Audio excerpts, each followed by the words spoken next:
There is one attacking game by Gukesh that caught my eye because Black is a very experienced grandmaster, someone really strong, and yet he gets destroyed by Gukesh like nothing. I think the new generation of chess players like Gukesh really learn a lot from the computer, and you will see why. In any case, the game is really well annotated by international master Cyrus Lakdawala, that is also a very prolific author, so try eventually to get his books if you want to learn more about Gukesh or other players, because Lakdawala wrote about a lot of different players. I think he wrote about Caruana, really a lot of books that one can enjoy. And so, without further ado, we will show game number 48, in which Gukesh is white and Mikhalevsky is black. It was played in La Roda Open 48 in 2022. Gukesh starts with c4, knight f6, knight c3, d5, c takes d5, knight takes d5, knight f3, g6, and here there is h4. Here there is a big comment by Lakdawala, which I think is really correct, because this kind of push came out after AlphaZero. AlphaZero made this kind of push widely available, or also there was the G4 push, and it doesn't mean that it didn't exist before, but strangely it seems a generation of players forgot about it. Instead, now they are common. So this is a very, very interesting, in my opinion, okay?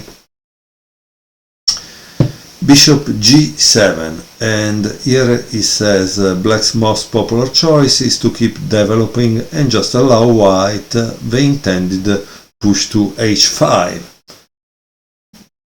Boom, h5. Honestly, I must tell you, I also met this kind of push in my tournament games a few years ago. And again, I believe it was because of engines, because the new player, the young players, were playing against engines all the time, and they saw that it worked.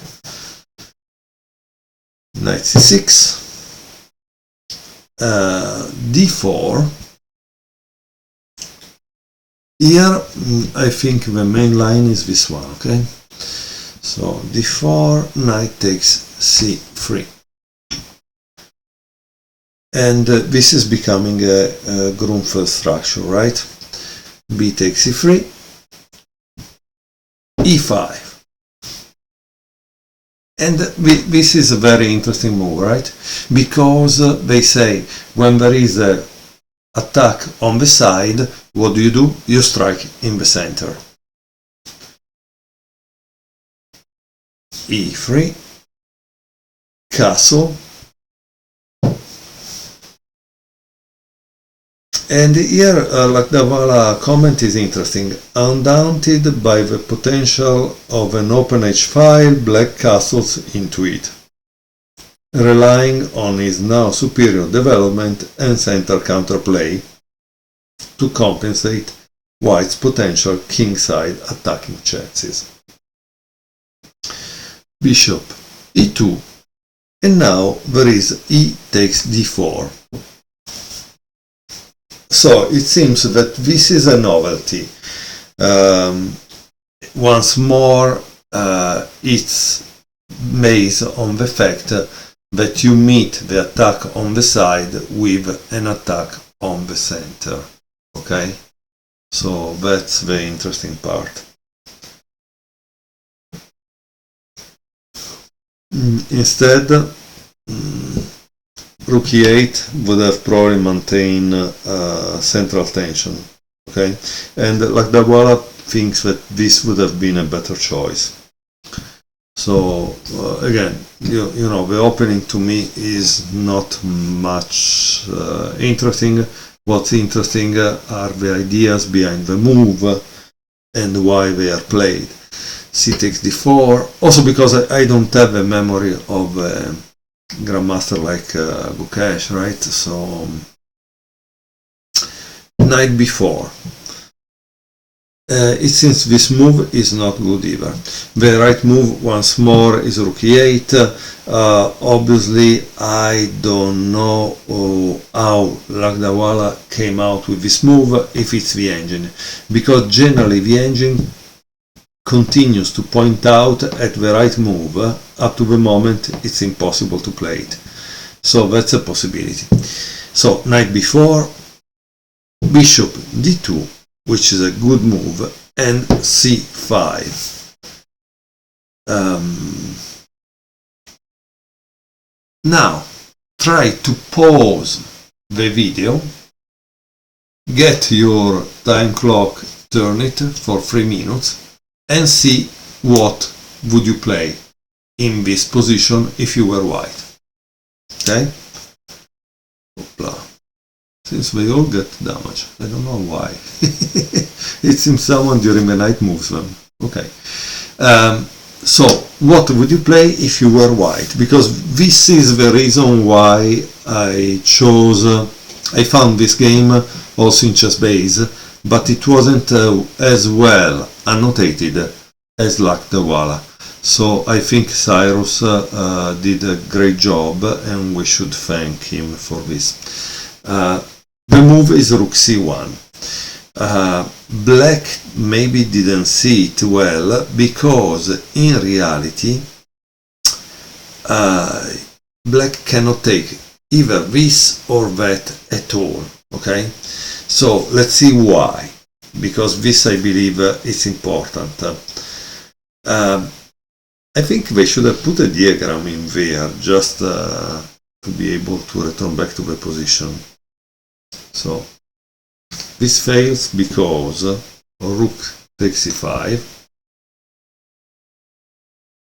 e5, bishop c4 attacking it, knight b4 going back, h takes g6, h takes g6, and now there is knight g5, b6,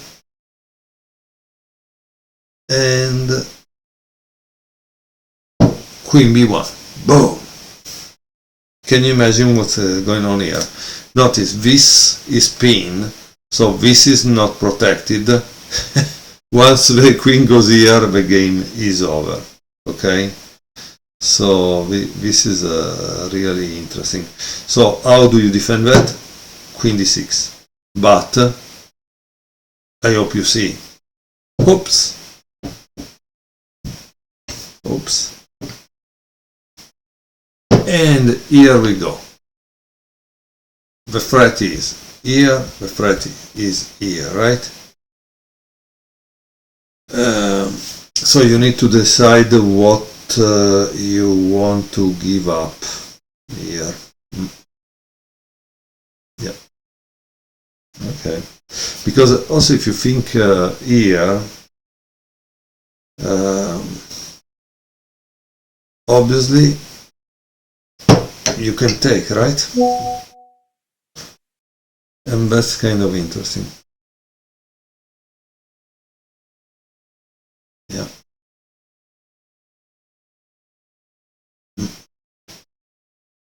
And now I need to defend, but again, I don't think it's easy, right? How does he defend there? Because if he plays this, again, this rook will move. It's a problem. Beautiful position for white. Let's go back. Okay, we went back to the position where we saw rook c1, and we saw that black played b6 because to play knight takes a2 would have failed badly. And I think this was calculated. So imagine how long it can take, right? To be sure that you cannot take there to avoid to lose the game. However, after b6, white does play a3, knight d5, d takes c, and b takes c. Okay? And of course, now there is rook takes c5. So white emerged from all these complications with a pawn up. Notice what I like of this position, as you can see, is that Gukesh wasn't in a rush to push. He kept the tension up to the moment the central situation got clear up. And then he continues there. Again, it's a kind, I think, of prophylaxis. You see, he took away all the possibilities black had to have counterplay. And then he continues the attack. So this is kind of important. Bishop b7, and now h6. Here it says, an intrusive move which reminds us of those annoying messages. We value your privacy. Now please click the like, subscribe, and accept our cookies buttons. Yeah, this is terrible. With the cookies, otherwise they don't let you see some sites. Absurd. The move displays superb judgment, containing factors both in favor and against it. The h6 pawn may later fall, especially if white decides to castle, which then eliminates the h1 rook as a defender. More importantly, the push to h6 leaves black with potential future weak back rank headaches. Yeah, so a possible checkmate on the back rank. As it turned out, number 2 on the list takes precedence. Okay, so bishop h8, and now try to pause and think what you would play if you were Gukesh. Why? Because in my opinion, chess is a game in which you don't play automatically, you think and play the right moves at the right time. Here we are at move 18 and Gukesh played castle. Wow! So this is not defended anymore. But why he was able to decide that a defense of h-pawn wasn't needed? That's the important part in my opinion. Black continue with queen e7, queen c2, and rook f d8. It seems probably this was a better move, and Lakdawala gives a very long line, like 10 moves, which proves that black has drawing chances. However, I don't believe, honestly, also if Gukesh and Mikhalevsky are amazing chess grandmasters, and Gukesh is amazing obviously, I don't believe they really sit 10 moves ahead. So, sorry. I don't like to see variations that are 10 moves long, honestly. Because I think it's the computer. The computer has that kind of power to prove you at 10 moves ahead why a certain thing is wrong or it works. A human, I don't believe it. Okay, how did Gukesh continue? With rook c1. So Gukesh felt that there was a problem on c8, and so he tried to solve it. Queen f8, beautiful move. Wow, attacking this and trying to create a swapping of pieces. What would you play if you were white? I think this is a really important moment for the game, because the fourth thing I thought was to play e4 right away, but instead Gukesh played knight g5. Boom! Amazing move. This is still threatening e4, so that's why knight g5 is beautiful. Now black doesn't take. okay? And you must know why. So pause the video and try to find out why. Okay, so I hope you guys pause the video, because after knight g5 black didn't play this but played queen e7, which means you need to spend your good time to understand why black didn't trust to take on h6, right? So what is the move that white could play in this position that refute that? The move is knight takes f7, because after king takes f7, rook b1, okay, rook a b8, there is rook takes d5, boom. And after a bishop takes d5, obviously there is queen c7, king g8, and rook takes b8. After the rook takes b8, queen takes b8, queen f8, and oops, black is busted because obviously white has 2 pawn advantage. That pawn is passed. Also this is passed, to tell you the truth. So I don't know how black can keep this position, but once more it proves that we need to become familiar also with endgames in order to feel kind of comfortable in being able to convert this advantage into a win. Okay, let me return back to the position. Okay, I think I brought the position back to the right place. White just played knight g5, and we saw why black cannot take on h6. Now, in case you want to see why rook ac8 is losing for black, you need to do one thing: take out some money and buy the book. Or obviously you need to take this game from something like ChessBase and analyze it by yourself, which is a good thing, honestly, right?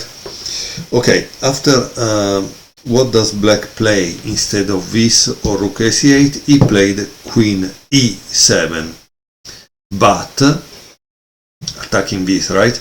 But white doesn't give up. He plays e4, which defend this and attack, okay? And why e4 is particularly important? Because you see, after bishop c4 this becomes a real big problem, okay?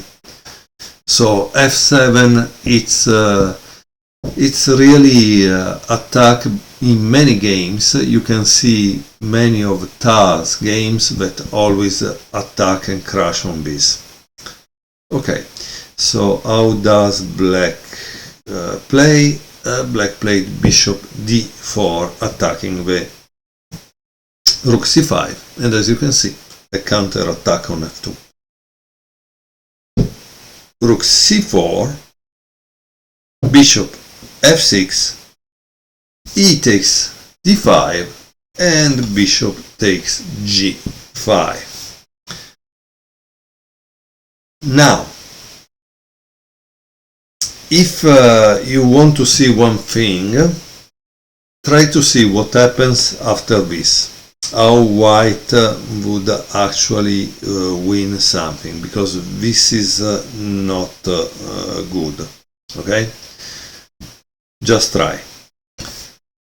So we have bishop takes g5, bishop takes g5, and queen takes g5. Now you need to pause the video, okay? Try to pause the video and see what would you play as white. Practically the game is over. I thank you for watching. I hope you will be able to find what white played that finish the game. And it's a move that practically makes black lose a piece. Okay, so it's a double attack. What do you think is the double attack? The double attack is this: queen b2, attacking this and threatening checkmate here. And the game was over. Thank you very much. If you think Cyrus did a great job at analyzing this game, try to give him some money, because obviously he needs to put some bread on the table, right? Thank you very much for watching.